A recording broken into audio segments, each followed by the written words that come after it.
JLM में एग्जामिशन आए थे, राइट? तो आपने क्या स्ट्रेटजी को यस यस। फॉलो करा था एंड क्या आपकी प्रिपरेशन की स्ट्रेटजी थी एंड कितने टाइम ड्यूरेशन में आपने प्रिपेयर करा? जैसे 3 मंथ्स, 2 मंथ्स, 4 मंथ्स की प्रिपरेशन थी आपकी ग्रुप 1 के लिए एंड साथ ही साथ आपने कितने रिवीजन करे? एंड तो आज की वीडियो में ये सब आपको स्टूडेंट्स को बताना है जो दिसंबर 26 अटेम्प्ट के लिए प्रिपेयर कर रहे हैं। सो स्टार्ट करें? तो ओके। सबसे पहले आप अपना इंट्रो दे दो या कि आप बिलॉन्ग कहाँ से करते हो? मे बी कोई आपका फ्रेंड बन जाए इन फ्यूचर में, आपके एरिया वाइज़ हो, आपके लोकेलिटी के पास हो। सो अपना सबसे पहले अपना इंट्रोडक्शन दे दो एंड आप प्रोफेशनल का प्रिपरेशन कर रहे हो या ग्रुप की प्रिपरेशन कर रहे हो? सब आप स्टूडेंट्स को बताओ। yeah, hi. Hi friends. My name is Ashini Kedia. I am from Ahmedabad. I have cleared my CS executive in first attempt. I have given single group. I am now a CS professional aspirant. I'm awaiting for my June 2026 results. I have given single group. So coming to the JIGL focusly, I have had a exemption in that subject. Initially in JIGL, it's a very technical subject. आपको समझ सब आएगा पर लिखने में जाओगे तो आपको बहुत मतलब कैसे नहीं बोलते कि आपको नानी याद आ जाएगी जब आप लिखने जाओगे because they need it's like कि आपको सारे लीगल वर्ड्स लॉ वर्ड्स चाहिए। For example they have a chapter called interpretation of statutes. वो देख के आपको ऐसा नहीं लगता कि आपके आगे लॉ रख दिया है, लॉ के लीगल वर्ड्स रख दिए हैं, लॉ का पूरा आपका जो क्या बोलते हैं कॉन्स्टिट्यूशन टाइप से कॉन्स्टिट्यूशन ऑफ इंडिया जो फिर चैप्टर तो है बहुत लेंथी वैसा रख चैप्टर दिया है। है which is very lengthy chapter, very lengthy. It's of 50 page. मेरे नोट्स में 50 पेज था जिसमें मैंने कट शॉर्ट करके लिखा था। आपने so self thing notes was बनाई थी फर्स्ट या इज रिटन दैट नोट्स की कोचिंग स्टूडेंट्स यस थी? Yes self. नहीं मैंने सेल्फ नोट बनाई थी। हमारी कोचिंग में मॉड्यूल से पढ़ते हैं, नोट्स नहीं देते, बट मैंने सेल्फ नोट्स में हर सेशन के बाद आके मैं सेल्फ नोट्स बनाती अपने से थी बनाते थे आप? जिससे कि फर्स्ट या जिससे कि फर्स्ट टाइम आपने सेशन में पढ़ा जो भी इंस्टीट्यूट में आप जा रहे हो, सेकेंड टाइम आप अपना खुद से पढ़ोगे घर आके नोट्स भी बनेंगे तो 2 रिवीजन या 1 रिवीजन आप घर का समझ सकते हो। टोटल रिवीजन मैंने 5 किए थे including my exam. 5 revision? 4 revision या 4 रिविजन मैंने लास्ट मंथ जो लास्ट का महीना रहता है वो सबसे ज्यादा क्रूशियल रहता है। मैं आगे की बात में आपको बताऊंगी। 5th रिविजन मैंने एक एग्जाम से एक दिन पहले हम जो करते हैं वो किया था। And coming to that CS executive में मेरे को टफ सब्जेक्ट नहीं लगा, ऑल सब्जेक्ट्स वर चैलेंजिंग। ऐसा कुछ नहीं था, there was not a rocket science कि आप कुछ कैसे बोलते हैं कि आपको ये तो समझ आ ही नहीं सकता। You need revision, right strategy, right mindset for that. मैं क्या करती थी, जेआईजेल बहुत इंटरेस्टिंग सब्जेक्ट था जैसे कि सेल ऑफ गुड्स एक्ट। हमको इंस्टीट्यूट में कैसे समझाते हैं, एग्जाम्पल दे के कोई एक्ट करके समझाएंगे तो हमें क्या लगता है कि वो सब्जेक्ट बहुत ईजी है, हो जाएगा। तो वो चीज नहीं होती। थिंग इज दैट कि आपको पेपर में लिखना होता है कैसे and what ICSI guidelines answers are expecting, वो आपको देख के लिखना। And also it JIGL is one of the scoring subject and main right. Thing is that इसमें पार्ट वाइज इसमें जेआईजेल में नहीं दिया। जैसे कंपनी लॉ में पार्ट ए पार्ट बी है, जेआईजेल में there only 18 chapters deserve 100 marks. तो आप कुछ एक्सपेक्ट नहीं कर सकते इतने पार्ट में इतने मार्क्स का पूछेंगे, इतने पार्ट में इतने मार्क्स का पूछेंगे। कहीं से भी कुछ भी पूछ सकते हैं, कहीं से भी 100 मार्क का कुछ भी पूछ सकते हैं। I don't depend on weightage. Weightage analysis में मैं डिपेंड नहीं क्योंकि वो करती जैसे कभी-कबार सीईसी आईसीएसआई या में टीएससी। बाउंसर कर देता है, कोई चैप्टर से पूछता ही नहीं है, कभी किसी से ज़्यादा पूछ लेता है। एग्जैक्टली अब जैसे चैप्टर 4 एडमिनिस्ट्रेटिव लॉज है, हाँ। मेरे अटेम्प्ट में माइन वाज दिसंबर अटेम्प्ट, मेरे अटेम्प्ट के 5 अटेम्प्ट से पहले नहीं पूछा था। मैं ऐसे देख के नहीं जाती कि 5 अटेम्प्ट में नहीं पूछा तो अब भी नहीं पूछेंगे, आप पूछ सकते हैं। मेरे पेपर में 10 मार्क का पूछा था एडमिनिस्ट्रेटिव लॉ। यही होता एंड है कि हम जिसको छोड़ के हमारे जाते हैं, इंस्टीट्यूट वो आ जाता है कभी-कभार वहाँ पे, फिर हमें। यस मतलब वी डोंट नो, अगर आपको छोड़ के तो जाना ही नहीं कुछ भी सब्जेक्ट, या तो आप ओवरव्यू ले लो ये सब्जेक्ट में ये टॉपिक्स में क्या क्या है, उसके चाहे क्रक्स बना लो। ओवरव्यू तो दे दिया है कि हाँ, कैसे प्रिपरेशन करना है। तो अब मेजर टास्क क्या आता है कि रिविजन हमारा फर्स्ट पेपर है। तो अब जो फर्स्ट अटेम्प्ट में अपीयर कर रहे हैं उनको कोई आइडिया ही नहीं होता है कि हाँ, फर्स्ट पेपर को हमें अपीयर कैसे करना है। पेपर आएगा तो हम कैसे स्टार्ट करेंगे, कॉपी कैसे होती है एंड हमें मार्जिन कितनी लेके चलनी है, टाइम कैसे मैनेज करेंगे, वहाँ पे एग्जाम हॉल का एनवायरनमेंट कैसा होता है, वो सब हमें कुछ भी नहीं पता होता क्योंकि हमारा फर्स्ट पेपर है। एक बार जेएचएल के बाद हम सेकंड पेपर में जान तो जाते हैं कि वहाँ का एनवायरनमेंट कैसा है, बट फर्स्ट पेपर में तो हम कोई एनवायरनमेंट भी नहीं जानते हैं कि वहाँ का एनवायरनमेंट कैसा है। तो उसे कैसे आपने टैकल करा कि फर्स्ट पेपर था एंड उसमें एंजाइटी भी होने लगती है 10 डेज पहले ही एग्जाम के हमें, तो बहुत उसमें कैसे ज्यादा। मैनेज करा? मेन थिंग इज दैट या main thing is that JHL the first paper anxiety मेरे को बहुत ज्यादा हर पेपर में होती है। मैं 2 अटेम्प्ट दे दिया, मैंने प्रोफेशनल का भी पेपर दे दिया अभी। मेरे को वही लेवल की एंजाइटी हुई थी कि मैं फर्स्ट टाइम CSC एग्जाम देने जा रही हूँ। सो JHL का जो फर्स्ट अटेम्प्ट था उसमें mainly you need revision revision and revision. Revision के बिना आप अब अगर ICSI में जाओगे ना तो मतलब आपका सब निकल जाएगा, क्योंकि इजी क्वेश्चन भी आपको हार्ड लगेगा। मेन वो थिंग है, बिकॉज वहाँ का क्योंकि ऑरा बहुत हमें क्या होता है, ज्यादा केस डरावा स्टडी रहता है। देखते हैं हम, हमें लगता है कि हो गया। बहुत एग्जैक्टली सारे स्टूडेंट्स तो ऐसे भी हैं कि वो केस स्टडी देख के ही डर जाते हैं, पर अगर हम उसको अच्छे से इंटरप्रेट एग्जैक्टली कर ले, अगर हम पहले से उसकी प्रैक्टिस करे रहे ना, तो हमें केस स्टडी भी एग्जाम में टफ नहीं लगेगी। बट क्या होता है, हम प्रैक्टिस नहीं करते। प्रैक्टिस इज एन या main is the writing practice I would like to मतलब मेरे को ऐड करना है। जैसे कि फैक्ट्स ऑफ अगर केस स्टडी है then you need to add facts of the case which case law is applied and the conclusion. These are the only 3 things, या उसके बेस पे सब कुछ हो जाएगा, ये सब 3 कुछ रूल आप ही है। इवन मैंने तो अभी ये 3 रूल ही है। इस अटेम्प्ट के पहले एक स्टूडेंट का मैसेज आया था। उन्होंने बोला कि वो फैक्ट्स पहले लिखते हैं, प्रोविजन बाद में लिखते हैं, देन कंक्लूजन बाद में लिखते हैं, मतलब लास्ट में। मैंने बोला ये आपने कहाँ देखा कि प्रोविजन बाद में लिखते हैं, पहले फैक्ट्स लिखते हैं? मैंने कहा ऐसा तो मैंने कहीं देखा नहीं। देन मैंने उनको गाइडलाइन आंसर्स भेजे। मैंने कहा आप गाइडलाइंस रेफर करो पहले, कैसे होती है कंपनी लॉ में, कैसे लिखा जाता है आंसर। पहले आप गाइडलाइंस चेक करो कि देखो, आप पहले देखो इसमें प्रोविजन है केस स्टडी बेस में, आप कैसे पहले फैक्ट्स लिख रहे हो। तो अभी स्टूडेंट्स को पता ही नहीं है कि हमें किस फॉर्मेट में लिखना चाहिए। सो उनको no no no, guidelines those prefer are the करने चाहिए एग्जाम के पहले ना। एंड ऑल्सो जो गाइडलाइंस आंसर्स होते हैं these are not documents, these hmm, guide you कि आगे जो आपको प्रोविजन ऑफ लॉ है आफ्टर एग्जाम आपको कैसे इंटरप्रेट करना है। फॉर एग्जाम्पल कंपनीज एक्ट 2013 है, अगर आपने रट्टा भी मार लिया, अगर हम्म, वो अमेंड हो गया तो आप क्या करोगे? हाँ, आपका अटेम्प्ट आ गया तो आप क्या करोगे? अमेंडमेंट्स वही तो हर चीज है बार ही आते हैं कुछ ना कुछ। Interpretation of law. या या एंड मेनली शायद जो राइटिंग प्रैक्टिस है, मैं क्या करती थी, मैं अभी भी जो पढ़ रही था जून 2026 में, आपको मेन जो previous year chapter wise question चाहिए। Previous year question chapter wise, not a question paper. Question paper तो एक महीने जब बच्चे हैं that is the only time to solve question paper. जो जैसे आपने एक चैप्टर खत्म किया उसके 2 रिवीजन हो गए तो आप उसकी PYQ सॉल्व करो। And right. Only disclaimer I want to give कि PYQs से क्वेश्चन कभी नहीं आता। 10 साल के क्वेश्चन आ गए, PYQs में से क्वेश्चन नहीं आते। PYQs इज ओनली गाइड कि जैसे कि कोई टॉपिक हो गया फेमा, फेमा का वो क्वेश्चन नहीं आएगा पर दूसरा क्वेश्चन आएगा वही टॉपिक में से। नहीं नहीं, बट एज जो मैंने सब बोलते हैं एनालिसिस कि करी 5 हुई ईयर है। पहले के क्वेश्चन। नहीं, मैं एक पॉइंट यहाँ पे बोलना चाहूंगी। जो मैंने एनालिसिस करी हुई है लास्ट 5 अटेम्प्ट्स के, अभी ड्राफ्टिंग के एंड ESD के एंड CMA-DD के, you can check my post also.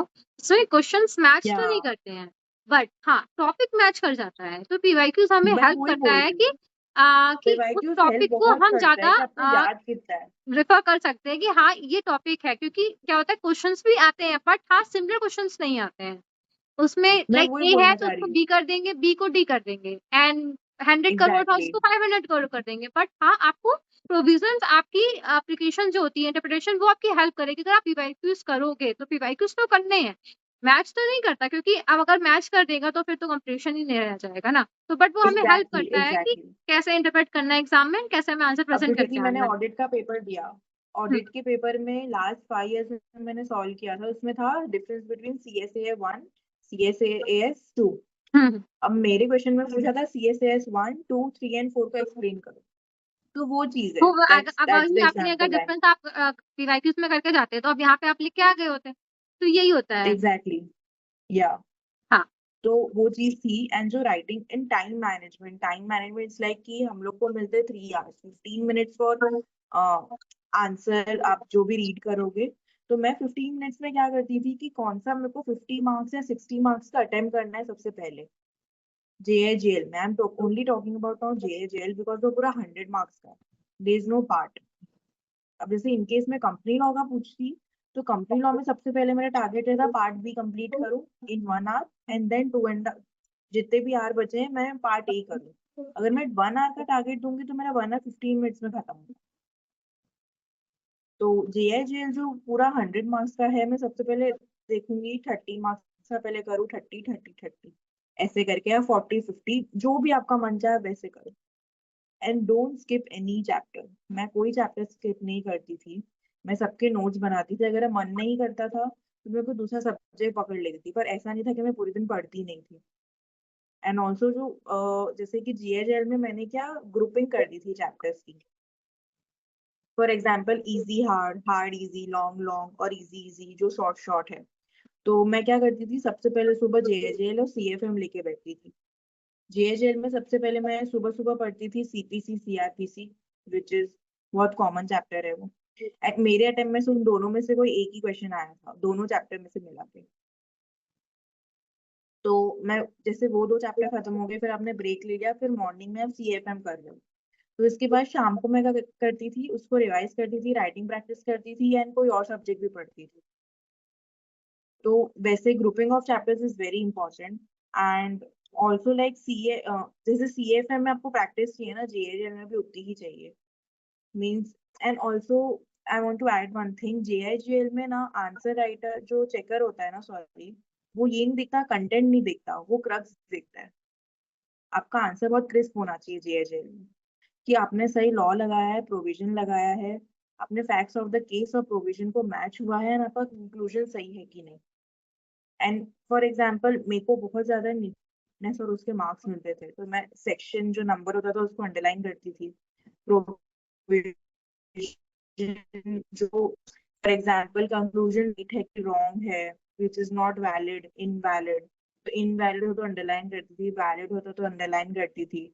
I don't know उसके मार्क्स मिलते थे कि नहीं, पर हमें करना चाहिए वो चीज हाँ, आगे जाके भी, अंडरलाइन when करके आनी you चाहिए, जो इम्पोर्टेंट go in कीवर्ड्स है वो profession, करने when चाहिए। you go with firms and companies.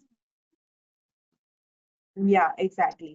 And main thing also, equal weightage to all the subjects and all the chapters. Reason में लीगल मैगजीन्स बहुत सारे हैं, तो उसको आपने कैसे प्रिपेयर करा? क्योंकि क्या होता है एग्जाम में उससे भी क्वेश्चन आ जाते हैं डायरेक्ट, तो वो हम छोड़ के तो आ नहीं सकते हैं। तो प्रिपरेशन के टाइम पे बिल्कुल हमें नहीं। कैसे प्रिपरेशन करनी चाहिए कि हम उसको भी अच्छे से वहाँ पे प्रेजेंट करके आ। लीगल मैक्सिम मेनली जो इंस्टीट्यूशन में बोलते थे ये इम्पोर्टेंट है, ये नहीं है। मेरे क्लासेस में ऐसा होता था, बहुत सारी चीज कैंसिल कराते थे। मैं वो क्रॉस मारती थी बाजू के टॉपिक में, मैं पूरा कैंसिल नहीं करती थी। मैं क्या करती थी, जो भी क्रक्स होता था ना, मतलब लीगल मैक्सिम मेनली मैं जो बोलूंगी आपको, एग्जीक्यूटिव में और प्रोफेशन में ये है कि आपका मेमोरी बहुत शार्प होना चाहिए। लीगल मैक्सिम देख के या मेरे को 3 वर्ड्स है कि 2 वर्ड्स याद हो जाते थे। फिर मैं क्या करती थी, 2-3 बार पढ़ती थी, बुक बंद करके मैं लिखती थी। मैं जो जो भी क्लियर हुई हूँ, मैं राइटिंग से ही क्लियर हुई, एक बार पढ़ लो। There is no other way then writing practice for legal maxim, क्योंकि लीगल मैक्सिम में जो वर्ड की स्पेलिंग्स होती थी वो भी इधर उधर होती थी। EIM, EII, IEES, that is वो कंफ्यूज करता था हमें। हमें बहुत अच्छे से भी आता हो ना, तो भी हम एग्जाम से पहले जम्बल्ड अप करते हैं। ऐसे इनके वर्ड्स ही होते हैं कि मेन वो थी। हमें हमें याद करने के लिए उसको पहले एग्जाम के पहले एटलीस्ट 7 to 8 टाइम्स तो उसको देखना ही पड़ेगा, तभी हो पाएगा। एग्जैक्टली देखना ही पड़ेगा। राइट। एंड आपका एक टू डू लिस्ट होना चाहिए, to do list as in कि 1 डे बिफोर एग्जाम मेरे को ये तो पढ़ना ही है। हम्म। बिकॉज थिंग इज दैट कि मैं तो सब पढ़ के जाती थी, मैं एक भी चीज छोड़ती नहीं थी। मैं सिर्फ 5 आवर्स की स्लीप लेके जाती थी, एंड मेरा उससे माइंड फ्रेश रहता था। कोई का 7 आवर्स, कोई का 4 आवर्स से रहता नहीं, था, हाँ, ये हम बट नहीं मैं कह फाइव सकते आवर्स कि की। आपको 5 आवर्स या 4 आवर्स, वो तो सबके ऊपर डिपेंड या करता है। जिसके डिपेंड होता है कि आप साउंड स्लीप लेके एग्जाम देने जाओगे, उस पर डिपेंड होता है। मेरे फ्रेंड 7 घंटे की लेते थे, पर मैं 5 में सरवाइव कर जाती थी कि मैं लिख पाऊंगी पेपर। हम्म। वैसा था। एंड ऑल्सो जैसे कि मैंने सिंगल ग्रुप दिया है, तो after exam JIGL was my first paper. तो कमिंग ड्यूरिंग एग्जाम, मैं कंपनी लॉ जैसे मेरा नेक्स्ट है, तो after exam I use to 1.5 to 2 hours I need to rest, मैं रेस्ट करती थी लिटरली। उसके बाद मेरे टारगेट्स रहते थे कि मेरे को ये जो आधा दिन बचा तो मेरे को ये तो खत्म करना ही है। तो मैंने कंपनी लॉ का पहले पार्ट भी पूरा खत्म कर दिया था, इंक्लूडिंग न्यूमेरिकल्स। एंड जो पार्ट ए अगले दिन जो मेरे को पढ़ना है, उसका मैं रात को लिख के रखती थी कि सुबह इतने बजे उठ के मेरे को इतने बजे तक तो इतने चैप्टर्स खत्म कर देने पड़ेंगे। हमें टारगेट बना के रखना एंड चाहिए, वरना हमारा डेली वेस्ट है। टारगेट डेली बेस पे, टारगेट के बिना आप अचीव ही नहीं कर पाओगे। आपने पढ़ा, but how do you know कि कैसी क्वालिटी वाइज पढ़ा? यू नो ना, quality is better. Prevail over quantity. बहुत सारे मेरे फ्रेंड्स है जो 18 चैप्टर्स में से जीएचएल में 10 चैप्टर करके गए हैं, उनको 55-50 मार्क्स आए। 8 चैप्टर उन्होंने छोड़े। बट मैं ऐसा किसी को एडवाइस नहीं करूंगी, that is a very much red alert and red point. So वो तो लक भी होता है एंड उस अटेम्प्ट की भी लक बात होती है होता कि है, उस अटेम्प्ट में उस चैप्टर से क्वेश्चंस आ गए, बट आपको नहीं पता है कि इस अटेम्प्ट में कौन से चैप्टर से कितने मार्क्स के क्वेश्चंस आने वाले हैं। तो be prepare, exactly. Full 100% prepare करके ही जाना है एंड 100% अटेम्प्ट करके भी आना है। आपने 100 मार्क्स का या पेपर तो अटेम्प्ट करा ही होगा एग्जामिनेशन के लिए। या पक्का, मैंने तो सब कुछ एग्जीक्यूटिव में नहीं भी आता था, मैं 2 मार्क का भी नहीं छोड़ती थी। क्योंकि आजकल क्या है, जेएचएल में मैंने देखा है कि मेरा एक क्वेश्चन था, 2 2 2 करके 5 क्वेश्चन पूछे थे, 10 मार्क का एक क्वेश्चन बना दिया था 2 2 मार्क्स करके। उसमें एक लीगल मैगजीन का मीनिंग भी आ गया था, मेरे को याद है। सो जो सो अभी प्रिपेयर कर रहे हैं दिसंबर 26 के लिए, उन्हें आप एक वन एडवाइस क्या देना चाहोगे कि उन्हें कैसे प्रिपेयर करना चाहिए। Main first is the positive mindset. Main common mistakes मैं बोलना चाहूंगी कि फर्स्ट इज लेथार्जिक नेचर, हो जाएगा, कर लेंगे। जो सबसे मतलब मुझसे भी ज्यादा जीनियस बच्चे होंगे ना, वो कॉम्पिटेटिव एग्जाम को नहीं कर पाएंगे अगर आप लेथार्जिक रहोगे तो। मेन आपको सुबह उठते ही होना चाहिए कि मेरे को ये कंप्लीट करना है, मतलब करना है, एंड और सब चीज भी आपकी इक्वली जानी चाहिए। सेकेंड इज कंप्लीटिंग टारगेट्स, जो मैंने बोला। Then make audio notes. मैंने प्रोफेशनल में ये चीज की है, मैंने एग्जीक्यूटिव में नहीं करी। अब तक एक चैप्टर हो गया, like end of the day आपके टारगेट्स कंप्लीट हो गए, आफ्टर डिनर आप बैठे हो, मेक ऑडियो नोट्स। बिकॉज आप कहीं भी जा रहे हो, आ रहे हो, आपकी कोई ट्रिप हो गया, आप बीमार हो गए, आपको बुक खोलने का मन नहीं, आपके पास ऑडियो नोट्स रहेंगे, जितने भी चैप्टर्स किए आप ऑडियो से सुन सकते हो, रिवाइज हो सकता है। थिंग इज हेल्थ क्लैरिटी देना एग्जाम के 2 महीने पहले एटलीस्ट। बिकॉज अगर आप बीमार हो रहे हो तो आपको 10 दिन बीमारी में समझना, इट्स नॉर्मल फीवर भी आजकल 3 4 दिन चलता है, तो 1 महीने पहले तो बीमार होना ही मत। 2 मंथ्स तक आप अपना हेल्थ प्रायोरिटी करना, कुछ भी खाना हो घर पे बना लेना, बाहर का you never know how much oil कैसा वो लोग यूज करते हैं। बट जो पीजी में देन रहते हैं उन्हें तो खाना पड़ता है ना।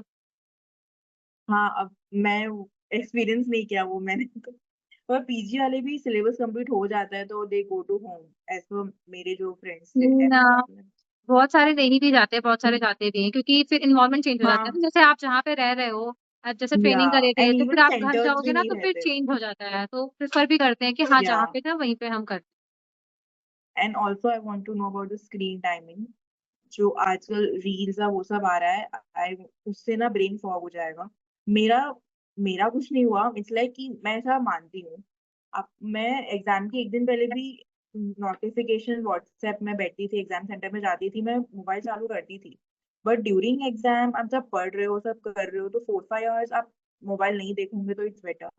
पढ़ते पढ़ते आप मोबाइल मत देखो, बिकॉज आपको याद होगा, पर अब लिखते टाइम ना आपको डाउट जाएगा कि मैंने यही पढ़ा था, मैंने यही लिखा है, ये सही है कि नहीं। हैं। राइट।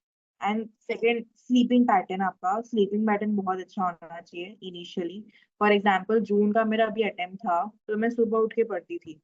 जो टाइम ऑफ आवर्स का एग्जाम आपका एग्जाम होता है ना, एटलीस्ट मेक श्योर कि 3 4 मंथ से पहले वो एग्जाम टाइम पे आप घर पे नहीं सो। जैसे जून के अटेम्प्ट में 9 to 12:15 is the exam hour, तो 9 से 12:15 आप मत सो, क्योंकि वो आदत लग जाएगी ना। आप वहां पे एग्जाम में पेपर लिखोगे, अच्छे से लिखोगे, पर आपको माइंड सेट में पीछे रहेगा कि मेरे को सोना है अभी। जैसे मेरा दिसंबर में अटेम्प्ट था, तो मैं रात को पढ़ती थी, क्योंकि दिसंबर के अटेम्प्ट में टाइमिंग्स रहते थे 2 to 5:15। एंड 2 to 5:15 आपको पता है, 1 बजे हम 1 2 बजे लंच लेते हैं, दैट इज द मेन कि आप सोते हो। तो दिसंबर वाले स्टूडेंट्स आई वुड सजेस्ट कि 2 to 15 PM आप मत सो। एंड मैं रात को पढ़ती थी तब, तो आपको थोड़ा ये शेड्यूल थोड़ा ऐसे अपना ऐसे के मेंटेन हिसाब से करना होगा चलना पहले पड़ेगा। से ही, एग्जाम के पहले से पहले से ही इट्स लाइक, मेंटेन करके रखना होगा कि हाँ, आपको कैसे एंड लास्ट मंथ में कैसे करना है, क्या टाइमिंग इंस्टीट्यूट करनी वगैरह है। में जो टेस्ट चल रहे हैं, या इंस्टीट्यूट वगैरह में जो टेस्ट चल रहे हैं, गिव दैट टेस्ट। 5 चैप्टर्स में से 2 आते हैं तो 2 दे के आओ, 3 नहीं। वो पता चलेगा कि आपके 2 चैप्टर सही हुए कि नहीं हुए। And don't, I would again say that quality over quantity. मतलब लोग समझते हैं कि पूरा हम सिलेबस करके जाएंगे तो हमारा हो जाएगा, ऐसा नहीं होता। ऐसा बिल्कुल नहीं होता। एंड आईसीएसआई ऐसे क्वालिटी देखता है। एंड ऐसा नॉट एवरी स्टूडेंट के साथ ऐसा होता है, बट मैं ऐसा मानती हूँ कि क्वेश्चन पेपर में selection of question is must important. आपको कौन सा क्वेश्चन सबसे परफेक्ट आता है वो आप पहले लिखो। कौन सा बाजू वाला बच्चा कर रहा है, कौन क्या कर रहा है, वो मत देखो। कि हमें पता है कि हाँ इससे 40 एग्जैक्टली मार्क्स का आना है, इससे 60 मार्क्स का क्योंकि आना है। एग्जीक्यूटिव में बहुत सारे बच्चे ऐसा करते हैं, कौन फ्रेंड्स क्या कर रहे हैं, which is हाँ, the उस टाइम पे main होता है कि हम red। अपने फ्रेंड्स को रिफर करते हैं कि हाँ मेरा फ्रेंड ये कर रहा है, मेरे फ्रेंड ये कर रहा है, उसमें हम रिफर करते हैं। हाँ, एग्जाम टाइम में मैं ऐसा कुछ नहीं करती थी, मैं जाती थी टाइम पे। मेरे कोई फ्रेंड्स होते थे इंस्टीट्यूट पे, मैं उनसे बात भी नहीं करती थी। मैं जाती थी, पेपर देती थी, आ जाती थी। ना मैं उनसे पूछना कि कैसा गया पेपर, वो तो सबसे बड़ा हाँ, क्वेश्चन मार्क है विच विल ये तो अफेक्ट। मैं भी करती थी, मैं बात नहीं करती थी किसी से भी, बात नहीं। Because which will affect your next paper.